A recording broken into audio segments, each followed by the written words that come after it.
好啊，咁我今日咧就想用45分鐘到時間啦，就同大家講一下關於物質嘅一啲新嘅進展。而家基本上科學界咧，大家都同意一件事，就係我哋大家都係住喺呢個宇宙網裏邊嘅。呢幅圖裏邊咧，全部都係個物質嚟嘅。我哋相信宇宙大尺度嚟講咧，絕大部分物質都係個物質。啊，我哋正常嘅物質，我哋見到啲星系、星星、我哋等等咧，我哋叫 normal matter 啦，正常物質啦。其實喺呢個圖裏邊咧，只係一個微不足道嘅一點。我哋每一個星系，我哋相信咧，都係俾呢啲暗物質一大堆暗物質捉住，然後喺啲暗物質團裏邊咧，去形成我哋呢啲星系、星星等等嘅。咁簡單嚟講咧，我哋相信咧，我哋所有嘅星體都係浸咗喺一大浸暗物質裏邊，整個宇宙都係靠暗物質嚟支撐住開喎。咁呢個圖像係我哋今日嘅標準宇宙圖像啦。暗物質佔咗成個宇宙物質裏邊嚟講，係超過80%，大概90%咁樣嘅物質。咁所以好自然啦。所有科學家或者大部分科學家啦，都好想去知道究竟呢啲暗物質係咩嚟㗎啦？我可唔可以揾到佢咧？我甚至可唔可以利用到佢哋咧？咁今日咧，其實我講3件事嘅啫，相對簡單。第一個環節咧，我會相對講得短啲嘅，我會想講下暗物質存在嘅證據。咁點解我想講得短啲咧？因為我估好多在座嘅同學朋友都聽過好多次㗎啦。咁呢個係比較舊一啲嘅事。咁跟住咧，我又想，亦都係好簡略咁樣講下近幾十年科學家嘗試去揾暗物質，直接去揾暗物質，有冇咩成果？咁最後一部分咧，就想講下我哋自己喺中大一紮傻仔傻女佢哋做嘅研究啦。我哋咧就唔係好可能請阿李家超俾錢我哋去建立一啲探測器去探測暗物質㗎啦。咁所以我哋咧就用窮人嘅方法，我哋咧就諗下係唔係可以利用天上嘅星星嚟去探測暗物質。因為天上好多好多星星，而且全部免費嘅，所以玩天文係好正嘅。哇！咁首先咧，我好快講一講好標準嘅暗物質存在一啲證據啦。嚇，咁呢個我跟住講嗰幾樣咧，都係其中一部分嘅證據嚟嘅啫。首先要介紹暗物質之父咯。咁咧就係呢位 Zwicky 先生。呢一幅相咧就1931年喺我母校加州理工學院影嘅。咁當年咧就係愛因斯坦去探訪啦。好啦，你見到呢度咧好多大人物同佢齊影相咯。Zwicky 喺呢度嘅。咁咧呢度 Oppenheimer 大家實聽過啦。呢度睇到出戲咧就記得 Oppenheimer 有同阿 Coleman 合作啊等等啦。咁呢一紮人咧，其實對我哋現代嘅天文物理學影響好深遠㗎。淨係 Zwicky 本身都好啦，佢係第一個提出有暗物質嘅，1933年。講起嚟咧，其實都差96年啦。咁就嚟100年嘅一個問題，我哋都仲未解決。1933年，佢係第一個人類知道宇宙有個物質，提出咗啦。到而家，我哋都未知個物質係乜嘢。同一個人，亦都可以話係超新星之父。佢對超新星嘅研究係好開創性嘅，係佢提出有中子星。呢度是但一樣嘢，我覺得值得係諾貝爾獎嘅。咁佢仲有好多其他嘅工作，仲有一樣我哋一陣間亦都同我哋有關嘅啦，就係佢係第一個提出用星系愛嚟做重力透鏡。我就會解釋咩叫做重力透鏡。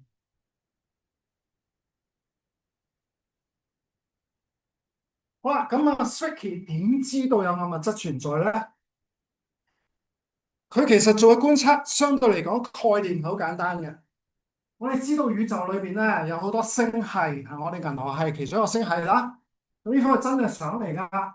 喺我哋可見嘅宇宙裏邊咧，起碼有1000億個星系啦。我哋自己銀河系只不過好典型嘅一個星系。咁咧呢個一個星系，咁我哋就咁睇我哋嘅宇宙咧，就好似一個個島咁樣樣啦。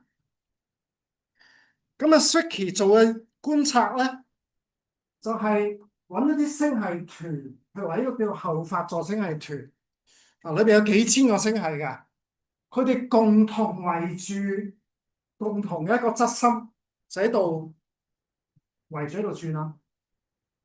咁啊，Zwicky 咧就拎住呢啲星系圍住星系團個質心轉動嘅速度去量度呢個速度。量度呢個速度有一個原因咧，就係呢個速度其實越快咧，就話俾我哋聽呢度有越多嘅物質。因為如果佢轉動嘅速度好快嘅話咧，就需要有好強勁嘅萬有引力先至可以捉住呢個星系。量度呢個速度差唔多直接就可以話俾佢聽呢個範圍有幾多物質，有幾多質量喺度。咁唔使理啲數式啦。嗱，咁另一個佢觀察嘅星系團咧，就係一個叫做室女座星系團。咁呢個係離開我哋地球最近嘅一個星系團，6000萬光年嘅啫，好近嘅。呢個裏邊咧有超過2000個星系。我哋自己銀河系，我哋全部而家係以每秒鐘幾千公里嘅速度俾佢吸緊過去嘅，我哋一路飛緊埋去嘅。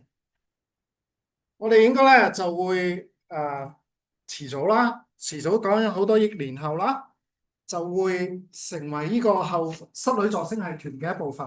啊，呢個星系團中心有個好大嘅星系，呢個星系中心有個好出名嘅黑洞，超級黑洞，就係第一幅我哋影到黑洞相嘅嗰個黑洞。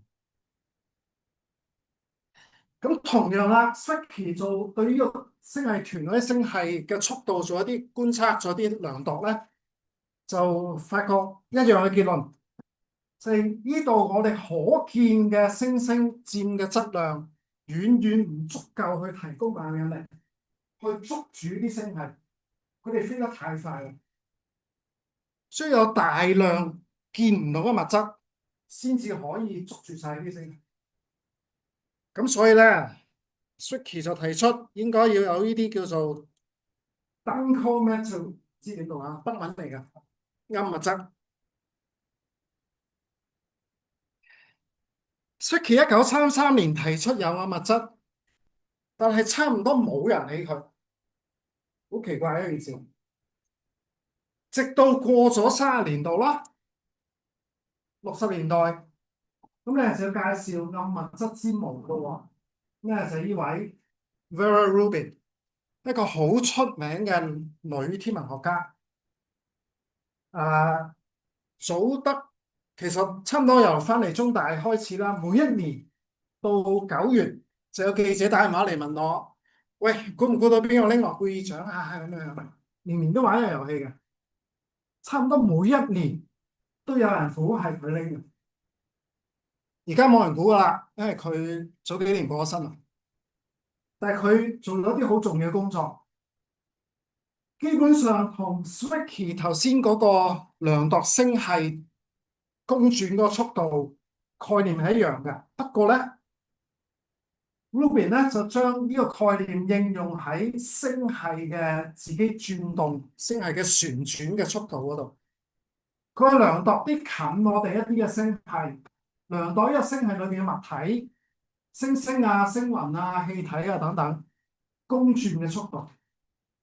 咁而且咧就根據離開個星系中心唔同距離呢個速度咧，佢就可以去畫出一條叫做旋轉曲線。譬如話，因為我哋嘅自己銀河系啦，我哋銀河系真正嘅相嚟㗎。我哋銀河系直徑大概10萬光年度啦。咁離開我哋銀河系中心唔同距離啦，魯賓咧就揾一啲星體啦，或者一啲氣體啦。嗱，我哋銀河系相信係咁樣樣嘅，好多船臂咁樣啦。咁唔同佢哋咧，佢揾啲星系，揾啲物體啦，就量下佢哋圍住銀河系中心旋轉嘅速度。咁個概念一樣嘅。你度多速度，你知道轉得幾快咧，你就可以推測到有幾多質量喺度，係呢啲質量提供個萬有引力去維繫住呢個星系。咁最初咧，大家都以為銀河系嘅旋轉速度應該係類似我哋太陽系咁樣樣噶。太陽系咧，我哋見到內行星轉得好快嘅，外圍嗰啲行星咧行得慢好多嘅，好容易理解嘅。外圍嗰啲行星，譬如話你去到冥王星咁樣，佢距離太陽太遠啦。而我哋太陽系裏邊絕大部分質量都集中喺太陽，所以個重力個萬有引力嘅源咧喺中心。你離開佢好遠嘅話咧，萬有引力好弱，咁呢啲星體咧就會行得好慢噶啦。咁大家最初都以為你睇住我哋銀河系啊，呢度附近咧就轉得好快，去到邊邊咧整得慢好多噶啦，好似我哋啲冥王星咁樣啦。甚至乎咧，Rubin 啊同埋其他科學家咧，可以喺見得到呢個碟狀外邊，再外邊揾到啲氣體，度埋佢哋圍住個銀河系轉嘅速。咁度出嚟嘅結果咧，就大概呢幅圖顯示啦。我哋太陽呢個位置啦，咁呢啲咧就係啲數據嚟嘅咯。觀測數據咧，大家以為好似太陽系咁樣樣，個公轉速度應該越遠越慢，就好似藍色呢條線。實際嘅數據咧就完全唔符合嘅。實際嘅數據竟然係喺度升升下，然後到到再遠啲嘅距離咧，就係差唔多平晒。咁呢兩個唔係我哋銀河系數據，但係大部分銀河系、大部分星系度呢啲數據咧，都差唔多係咁樣樣㗎。你發覺佢嘅旋轉曲線去到離開中心好遠好遠，遠到你都見唔到有星星嘅地方，個旋轉速度都冇變嘅，冇跌落嚟嘅，保持住好高速度。咁如果我哋銀河系嚟講咧，我頭先話我哋銀河系直徑大概8萬光年啦、10萬光年啦嚇，佢哋可以量度到去3倍呢個直徑嘅範圍。呢度有啲嘢，不過佢嘅速度一樣係很高嘅。咁呢個咧就係一個好強嘅證據咧，就似乎就話俾我哋聽，包圍咗我哋銀河系有好多唔發光睇唔到嘅物質，但係佢哋提供萬有引力，去令到啲外圍嘅物體都仍然保持住一啲好高嘅轉速。嗱，呢個發現咧，其實有相當程度改變咗我哋對宇宙嘅睇法嘅。我自己中學玩天文學嘅時候咧，我會以為宇宙好空嘅，太空啊嘛，係。我會以為哇，我哋隔離大少少嘅銀河系已經200萬光年啦。我哋唔計細嗰啲啦，細嗰啲就嚟俾我哋食咗㗎啦嚇。咁隔離嗰個200萬光年喺呢度中間太空嚟喎，乜都冇，係咪？咁我哋以為咧，宇宙係一個個島，孤島。咁發現咗原來每個星系都浸咗喺一大陣嘅物質裏邊咧。咁我哋要改變睇法啦。同埋呢度有一對星系啦，好出名嘅，拜一定拜二嚇。如果你計埋佢啲暗物質嘅雲咧，好可能咁佢搭埋一齊嘅，甚至好可能咧，個物質雲係遠大過我哋見到嘅星系嘅，可能係5、6倍起碼。咁呢一大團我哋見唔到嘅，亦都唔發光嘅物質咧，係比我哋見到嘅物質係大概大6倍到啦，以質量嚟計。咁呢一大團嘅物質就係我哋好想知道係乜嘢嘅啦。啊，講另一個證據啊，另一個可能亦更加直接啲嘅證據啦，就係近年咧，天文學家好犀利嘅，可以利用一個叫做重力透鏡嘅效應嚟做觀測。重力透鏡嘅意思好簡單嘅，如果遠方有個星體，譬如話呢個可能200萬光年外面一個星系嚇，如果佢呢個星體同我哋中間真係太空乜都冇嘅話咧，呢個星體嘅光應該係直線走過嚟嘅。咁但係咧，如果其實呢個中間有一大紮物質嘅話咧，或者有萬有引力，萬有引力會將遠方星體嘅光線扭曲咗。一堆物質，就算佢唔發光都好啦，佢就會好似一個透鏡咁樣樣，將遠方星光咧聚焦咗、扭曲咗。呢個係真正嘅相嚟㗎，真正係想見到一個好遠方嘅星系啦，佢影像好明顯係扭曲晒，而且咧有好多個唔同嘅 copy 先嘅。咁呢啲咁樣嘅重力透鏡嘅觀測咧，近20年度啦，係做咗好多好多㗎，而家好成熟㗎啦。差唔多你周圍揾個相機影咧，你都可以影到呢啲咁樣嘅重力透鏡嘅影像。咁通過呢啲光線被扭曲咧，我哋可以倒轉推算翻有幾多物質去做呢個透鏡嘅效果。咁俾一個好典型嘅結果大家睇啦。呢一個咧係一個星系團嚟㗎，白色一點點嗰啲咧就我哋見到嘅一個星系，橙色嗰啲咧就係我哋見唔到，佢唔發光，但係咧通過重力透鏡嘅觀測，我哋知道呢度有大團物質，而且呢大團物質嘅總量咧係遠多過我哋見到嘅物質。咁呢個大團當然就係我哋講緊嘅物質。咁所以我哋今日所知咧，就係我哋見到嘅星系全部都係黐住咗喺啲一大團嘅物質雲上面嘅。咁我成日一睇幅相咧，我就諗起豬仔包噶啦。我哋見到嘅物質就係豬仔包上面嗰啲芝麻，見唔到咧就係嗰個好可口嘅豬仔包。好，嗱，呢一個咧係2年前發表嘅一個數據，係利用重力透鏡嘅觀測去量度呢度有好多星系噶啦。咁每一個星系喺度顯示咧，就係佢個星系自旋個速度啦，橫軸就係離開嗰個星系中心嘅距離。咁你見到咧，哇，全部都平㗎，冇一條係跌落嚟㗎。嗱，是但拎一個做例子嚟睇啦。呢一個星系綠色嗰啲咧，就傳統，譬如話魯賓佢哋觀測一啲氣體啊、星雲啊，佢哋圍住星系中心嗰啲轉動嘅速度嚇，你見到微微跌少少啦嚇，但係遠遠唔係我哋最初好似太陽系咁樣咧，就跌得好犀利。用重力透鏡觀測咧，我哋可以將呢個旋轉曲線一路延伸到去300萬光年。咁俾大家個概念咧，嗱，我先去講過話，我哋嘅銀河系半徑係大概5萬光年。5萬光年係一個咩概念咧？就係嚟到呢度。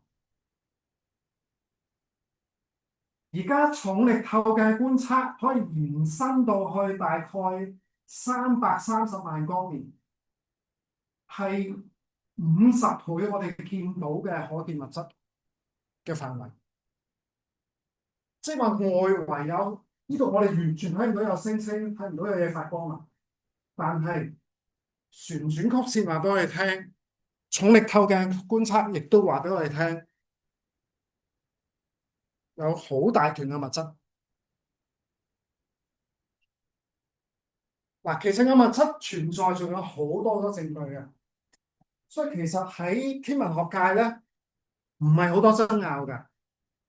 有好少部分嘅科學家咧，就仍然堅持話，譬如或者牛頓嘅重力定律唔啱咧，一 over r square 去到好遠嘅距離唔啱咗啦，改咗嘅。咁但係好用嗰類咁樣嘅理論咧，好難去解釋晒所有唔同嘅觀察。咁所以而家主流咧仍然相信宇宙裏邊有好大量嘅物質，應該大概就係佔咗宇宙所有物質裏邊嘅8成5左右啦。咁我哋知道嘅物質，我同你見到嘅星星、見到發光嘅物體啦，大概係10%到嘅啫。咁所以咧，進入到第二部分咯。咁當然我哋就好想去直接捉到呢個物質。嗱，如果先講嘢啱嘅話咧，呢間房都應該好多暗物質嘅，應該暗物質仲多過我哋，應該喺度走嚟走去、飛來飛去。佢唔理你啫，可能穿過你不斷。係咁，如果我哋能夠捉住佢，咪好好玩咯。係好啊，嗱，講下點樣去直接度佢哋咧？之前我就首先要講下科學家有咩猜想，究竟佢哋咩嚟？因為你完全唔知係咩嚟，而你又想揾佢咧，好難㗎。咁有啲咩猜想咧？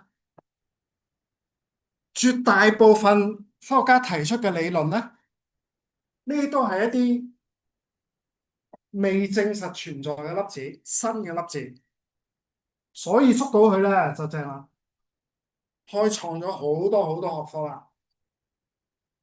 咁主要估計咧，就係一啲好大質量、速度好低嘅粒子。咁佢哋比普通物質多好多啦。佢哋有萬有引力作用，否則我哋都唔知佢存在嚇。可能有弱壯力嘅存在，但係應該就冇強壯力、冇電磁作用，所以佢自己唔發光。咁亦都即係話咧，傳統嚟講，我哋唔可以用光直接去觀察佢哋。嗱，有一個好容易，好多人會有個誤解咧，就係個物質係漆黑一團嘅物質。咁其實唔啱嘅，反為咧，正好就係因為佢同電磁波冇乜作用咧，光係可以穿透暗物質嘅。咁所以咧，作為一個例子，大家咧就會見到有一團嘅物質喺度飄過噶。不過咧，我係好誇張嘅，因為我要追團嘅物質咧，質到佢密度好高好高，咁令到佢有重力透鏡嘅效果，好容易可以見到啦。佢扭曲咗後邊嗰啲光線，咁我哋先至可以知道咧，有一團質量好高、密度好高嘅物質飄過咗。但其實佢本身係同光冇相互作用，除咗呢個重力透鏡嘅作用啊，嗰個係一個重力嘅作用。咁你睇完呢個動畫咧，你就可以想像到都幾困難嘅，直接去量度佢哋。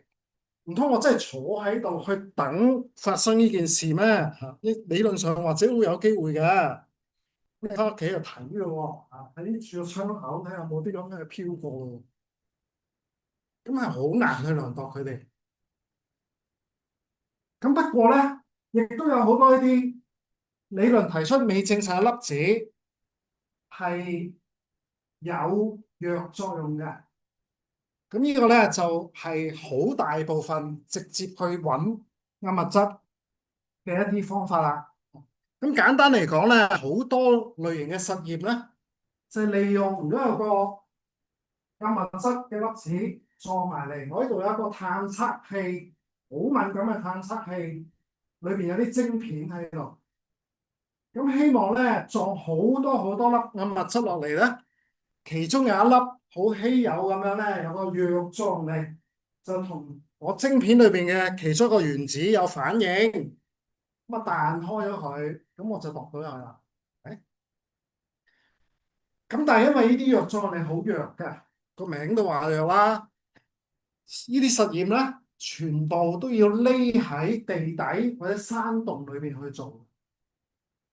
咁事實上過去嗰30年度啦，全世界有好多唔同地方，周圍歐洲又有啦，美國又有啦，大陸又有啦，香港冇嘅咁周圍都有好多啲暗物質嘅實驗，好多科學家花咗好多人力物力去做呢啲咁樣嘅實驗，匿喺地下，匿喺地底，去嘗試守株待兔，希望會見到一個咁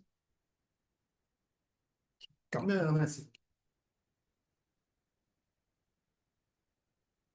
我哋都有個校友，佢係 PhD，啱啱呢個 PhD，佢就係做其中一個咁嘅實驗。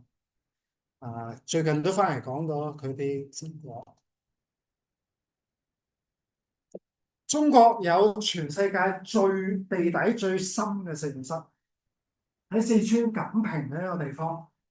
咁我有個老友，佢就係其中一個揾暗物質嘅實驗。佢係香港人㗎。佢係其中一個頭嚟㗎。因為係台灣同埋韓國合作喺中國一個地下實驗室，全世界最深嘅一個實驗室嗰度去做。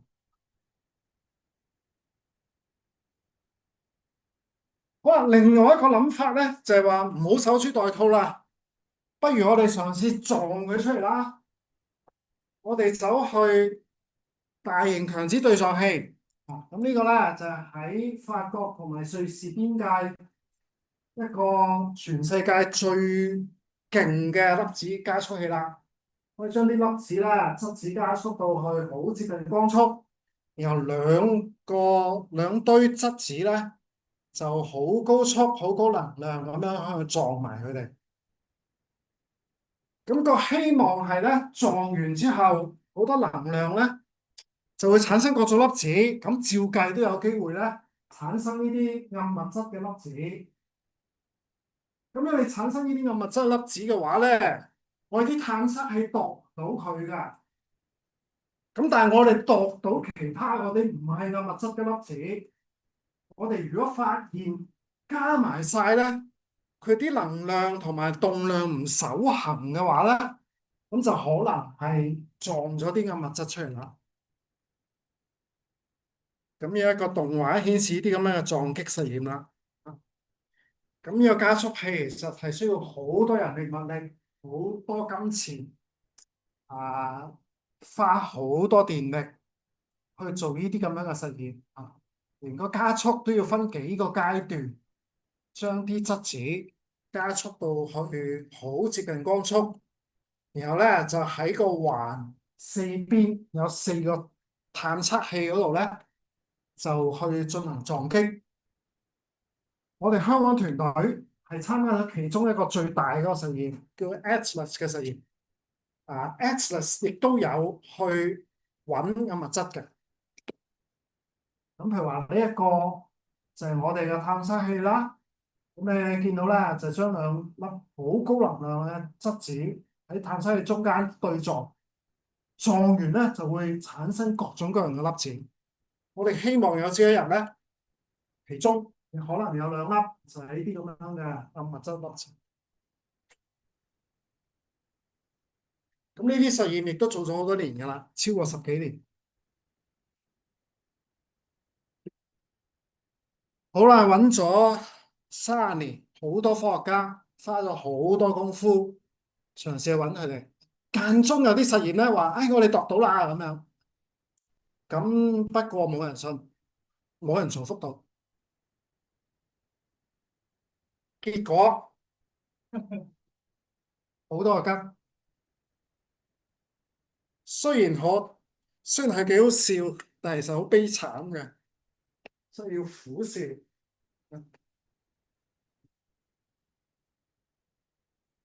我越嚟越覺得咧，我哋揾嘅物質係咪有啲似愛因斯坦當年嗰集科學家去揾以太一樣咧？我越嚟越有呢個感覺啦。不過倒轉嚟講，會唔會亦都有可能我哋一直以為嗰啲暗物質係點樣嘅，點樣嘅，或者有藥上力等等，諗錯咗咧？會唔會其實暗物質係一啲我哋反為好熟悉嘅嘢？不過咧，因為某啲原因，我哋誤會咗佢哋係暗物質咧。咁跟住咧就要介紹下黑洞會唔會係暗物質啦？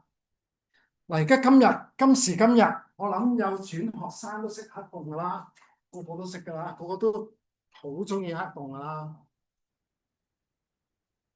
周圍都有黑洞噶啦，大家都知，差唔多用71咁多啦。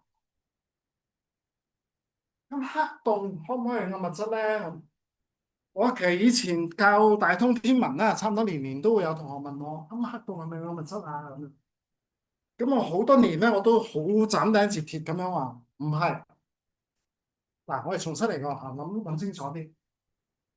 一個黑洞，佢對外界影響係萬有引力或者重力。如果係周圍冇物質嘅話咧，佢基本上係唔發光嘅。咁如果佢係獨立咁樣存在，周圍漂浮嘅話咧，其實佢絕對係一個嘅物質。不過我又冇答錯我啲大通學生嘅喎。我哋到而家為止發現到嘅黑洞，譬如話 M87中心個超級大黑洞啊，我哋相都影埋啦。呢個唔係暗物質啦，你見到佢周圍幾光，佢吸積緊周圍嗰啲物質，物質跌落去之前好熱嘅，發好犀利，發好多 X-ray 等等。咁呢一團嘢好難計算喺我哋嘅物質度，而且好關鍵地啦，我哋雖然知道每個星系都有呢啲大黑洞，但係佢哋佔嘅總質量咧係好少好少，微不足道，太少啦，所以唔計數。如果唔係咁大嘅黑洞咧，我哋都知道有幾個太陽質量咁樣嘅黑洞仔嘅喎，亦都周圍有喎，銀河系裏邊都可能好多好多個㗎啦，係。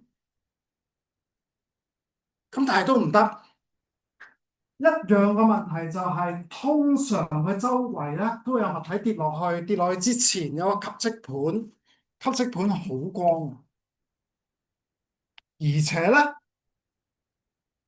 如果呢啲係由星球死亡變成嘅黑洞，佢總嘅質量唔會多過星星嘅，所以咧，就算你計佢嘅物質，佢佔嘅量都太少太少啦。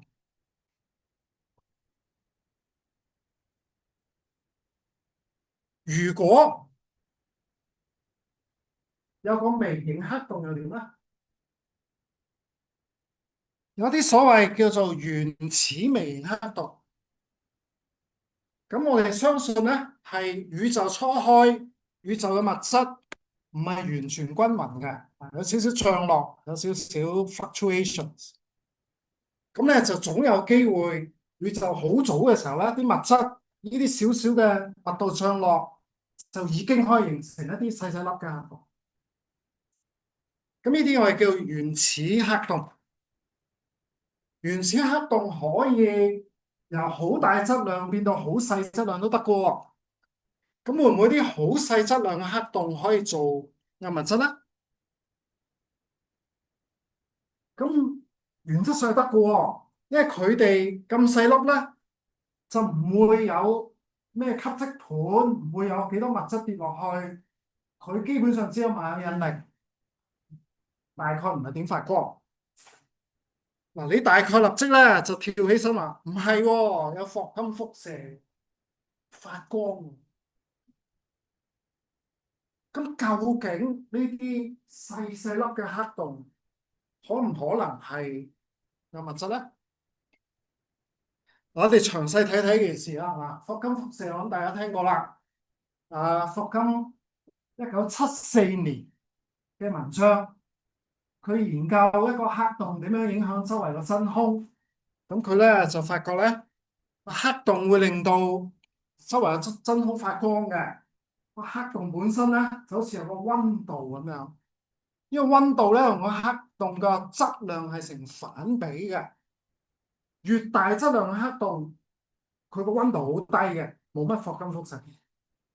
但係好細粒嘅黑洞，個質量好細嘅時候咧，個溫度就好高，就會放好多霍金輻射噶啦。譬如話，如果你變咗做個黑洞，呢份太輕啦，唔計你，計 Tommy 啦，我估計你嘅質量咧，唔得，你都係太瘦。代入調升一計咧，你好熱嘅喎，十幾廿一次方 K，咁你會好光好光嘅一點，好玩嘅，試下。但係如果你唔去到咁極端，你諗下一個大概小行星質量嘅黑洞，即係講緊可能我哋太陽系好多啦，嗰啲幾十公里大一嚿石頭咁樣嚇，十幾二十三次方 gram 咁樣個黑洞。咁你計一計咧，佢溫度係1000度，1000度都幾熱嘅。不過佢個半徑係10⁻⁷米，大概咧就係、我啲生物唔係好好湯醫生糾正我啊，呢個係咪大概啊一個 virus 咁大啊？有時即刻問下你啊，情況好係啊，總之好細啦，係啊，OK，嗱一個 virus 咁大，丁咁大，咁就算一個咁丁咁大一點，1000度都好啦，其實佢快光都好微弱嘅，基本上係探測唔到。咁呢一啲咁樣嘅細細粒黑洞，就算佢1000度都好啦，完全符合我哋講嘅物質嘅。就算呢間房周圍有一啲黑洞飛過咧，你睇唔到嘅喎。佢穿過你，你冇事喎，你唔好以為佢食咗你喎。一個黑洞可以食嘢嘅速度同佢質量有關啊，咁細嘅質量基本上唔怕嘅。好啦，嗱，我哋再睇清楚啲呢度咧有個認真計出嚟嘅圖啊，我揾 AI 計嘅。左邊顯示個黑洞嘅霍金輻射嗰個溫度，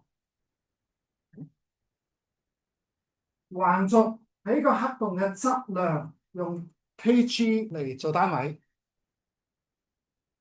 呢邊咧就係個黑洞嗰個半徑，即係你要入到呢個半徑範圍咧，你就走唔甩啦。咁呢度咧就米嚟做單位嘅。誒，咁舉啲例子啦，一個太陽質量嘅黑洞，佢嘅藍線咧就代表佢個半徑啦，就係3公里大。紅線就代表個溫度喎，個溫度咧就係10⁻⁷次方 K 度啦。咁根本上冇輻射啦，太凍啦。地球將地球變咗個黑洞嘅話咧，呢個黑洞係大概1公分度啦，1公分度幾得意喎。佢個溫度咧就高啲啦，不過都係講緊1/100K 咁樣，好凍，唔會點放個輻射。所以呢啲黑洞如果係單獨咁樣周圍飛咧，應該都係有物質嚟嘅喎。咁甚至乎頭先講一個小行星咁大嘅黑洞咧，佢嘅溫度咧講緊係可能1000度啦。佢個半徑咧都係只係一個 virus 咁大嘅啫。咁呢啲都應該可以計做嘅物質喎。咁我哋大概做個級啦。如果黑洞太熱，熱到成億度嘅，咁嗰啲太熱啦，咁唔係嘅物質啦。咁咧就 cut 咗呢啲太輕嘅黑洞，應該唔係嘅物質。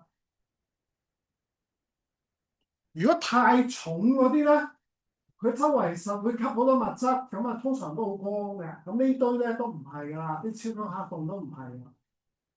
咁呢度咧就開咗個窗口，呢啲黑洞又唔會太熱，又唔會太光，自然應該有存在，應該自古就已經做咗出嚟。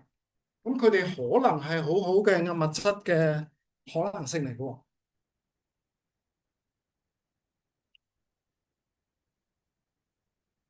嗱，咁大家咧都知道黑洞可能有唔係可能有，一定有霍金輻射啦。咁霍金輻射咧就會將佢嘅質量流失咗嘅，揮發咗。咁所以如果太輕嘅黑洞咧，其實仲有另一個問題咧，就係佢會有個半衰期啊。過咗若干時間咧，佢已經揮發晒啦。咁好輕嘅黑洞，譬如話10^12次方 gram，即係大概呢個位嗰啲黑洞咧，再輕啲嗰啲咧，就如果宇宙最早嘅時候製造咗出嚟咧，就遺留唔到到今日㗎啦。咁所以呢啲肯定唔係今日嘅物質。咁如果我哋講嘅圖上啱嘅話咧，覺得正嘅喎。誒，即係話咧，我哋周圍咧就黑洞如雨嘅咯喎。下次去睇流星雨睇唔到咧，你就幻想下睇黑洞雨。咁咧，你應該同意我講法，即係幻想下而家呢間房周圍好多呢啲咁嘅黑洞飛流飛。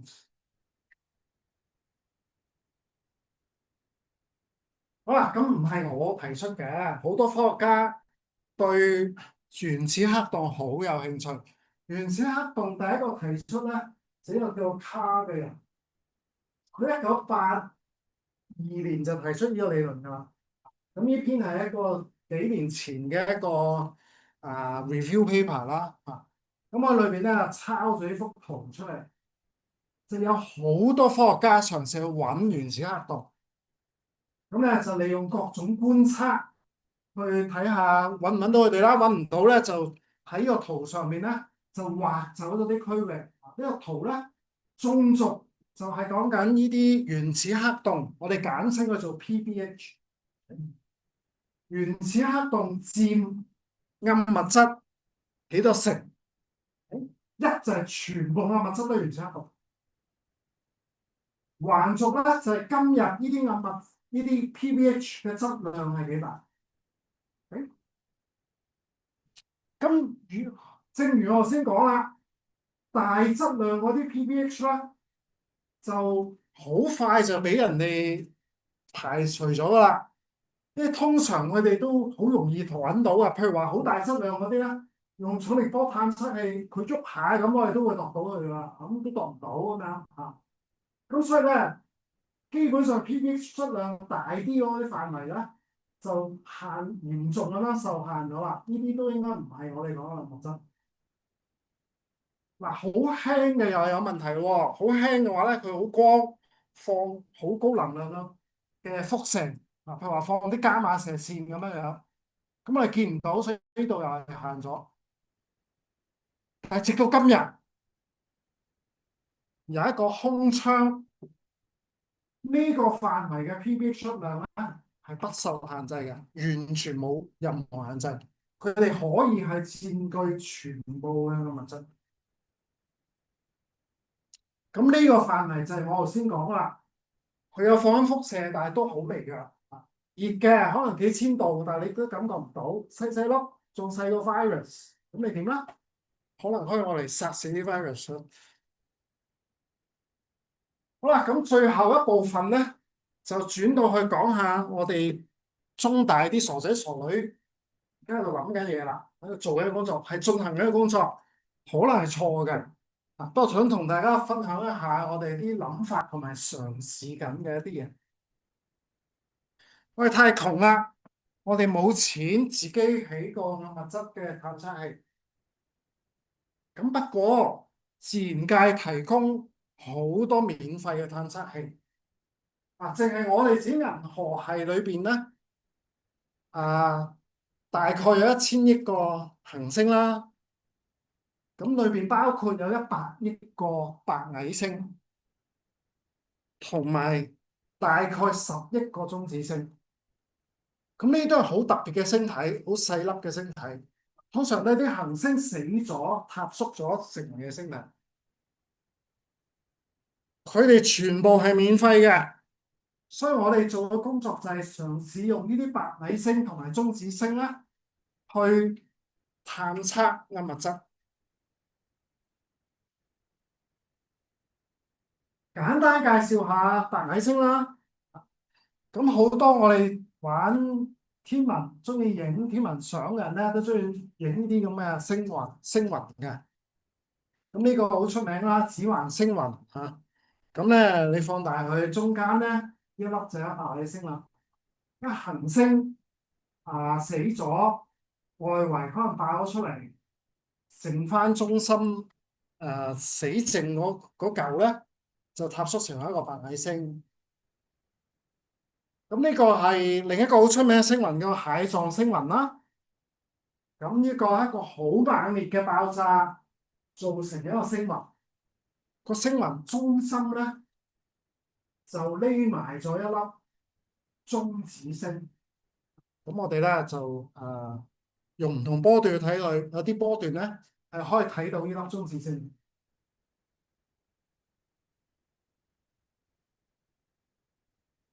中子星大典型嚟講咧，佢個半徑係10公里到嘅啫。因為香港地圖呢個大概50公里啦。如果我哋擺粒中子星喺香港咧，就係窄住呢個範圍嘅啫。咁一個大概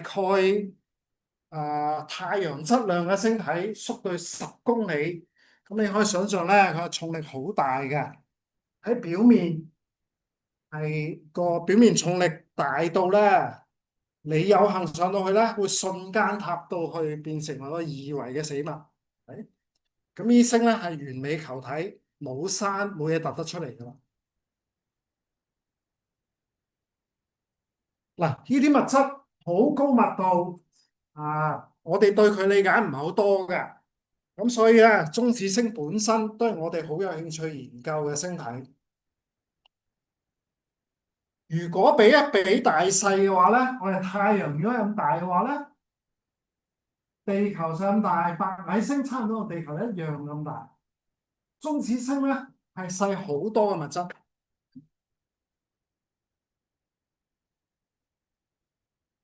好啦，白矮星咧就有好多觀測噶啦。最容易觀測都係度佢個質量啦、橫軸同埋佢半徑、縱軸。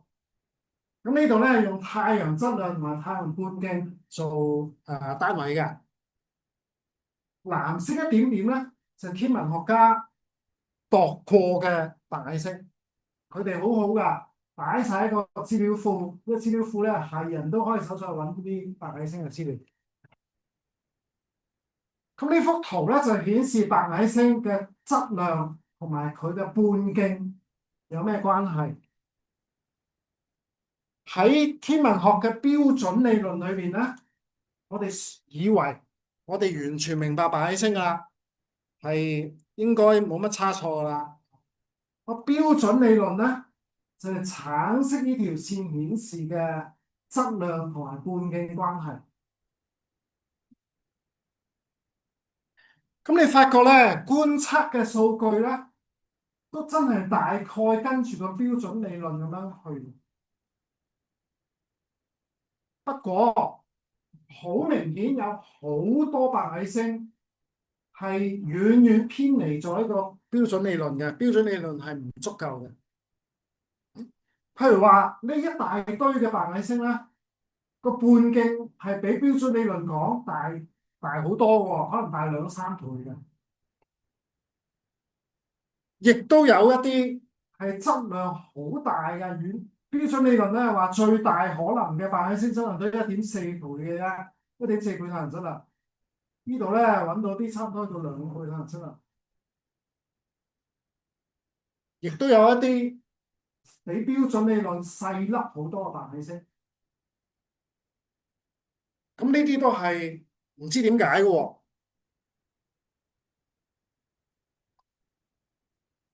咁呢四個傻仔學生，呢個何方證明㗎？朱德陽話俾你聽，佢哋就好勤力咁樣樣。呢啲圖都係佢幫我整嘅。咁同埋佢有一個好重要嘅發現，我相信佢哋發現嘅。個資料庫除咗話佢都係睇啲白矮星嘅半徑同埋質量之外咧，你亦都可以揾到佢哋個表面溫度嘅。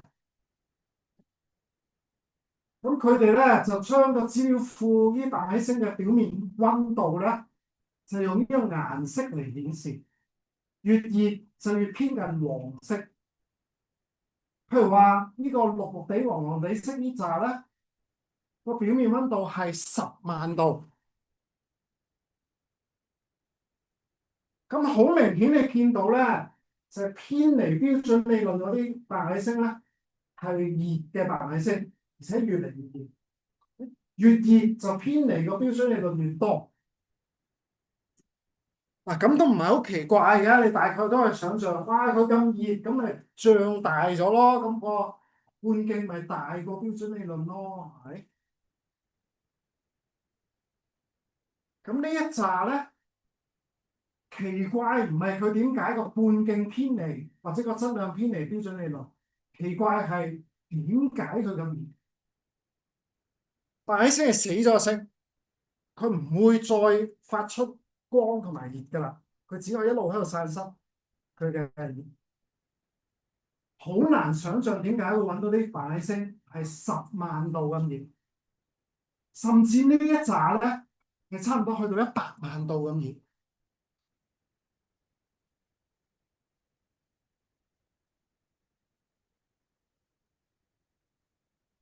何方正拒絕相信呢一紮，我冇理由嘅，梗係搞錯嘅，唔知。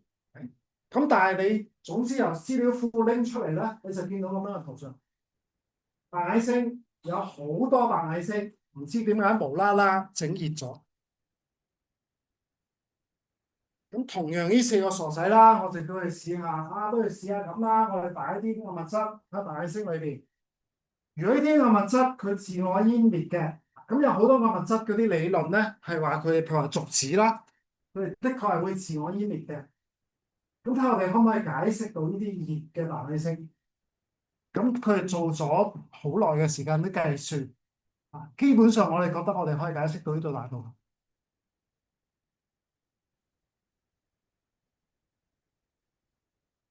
最近咧，我哋又開始玩原始黑洞啦。呢原始黑洞太好玩啦。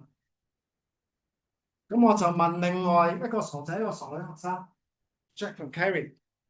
咁我有一日無情情就問佢：如果我擺粒原始黑洞喺個中子星或者白矮星裏邊，會發生咩事咧？咁樣。咁啊，Jack 好快一個禮拜裏邊咧，就俾個答案我。呢個答案我都有啲詫異嘅。佢做完一輪計算，佢就話：如果個原始黑洞個質量係10^14次方 gram，嗱，如果你記得我頭先講10^14次方 gram 嘅原始黑洞咧，今日唔應該存在噶啦，因為佢嘅半衰期係短過宇宙壽命嘅，宇宙年齡嘅，一早揮發咗啦。咁啊，Jack 基本上話俾我聽咧，唔係喎。如果呢啲黑洞係入咗粒中子星裏邊嘅話咧，中子星可以養住佢嘅喎。而家時興養龍蝦，我哋中意養原始黑洞。何謂養住佢咧？就係話係呢啲咁樣嘅原始黑洞一路喺度霍金輻射，但係同時咧，中子星周圍嗰啲物質好密度好高嘅，所以咧佢雖然好細粒，佢都可以吸食到好多物質。咁啱好咧，10^14次方 gram 呢個範圍咧，兩者係可以平衡嘅。佢食嘅嘢同佢霍金輻射放翻出嚟嘅嘢係平衡嘅。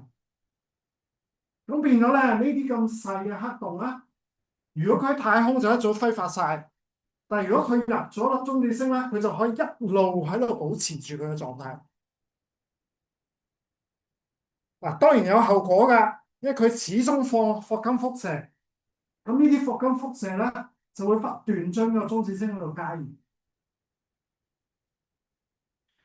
咁啊，Jack 就自己去揾有冇啲中子星係好古老，但係仲係好熱嘅咧，咁樣。咁啊，發覺有喎，的確有，起碼呢幾粒咧，同埋一粒好典型啦。講緊係60-70億年咁老嘅中子星，中子星係死咗星，佢唔再發熱㗎啦。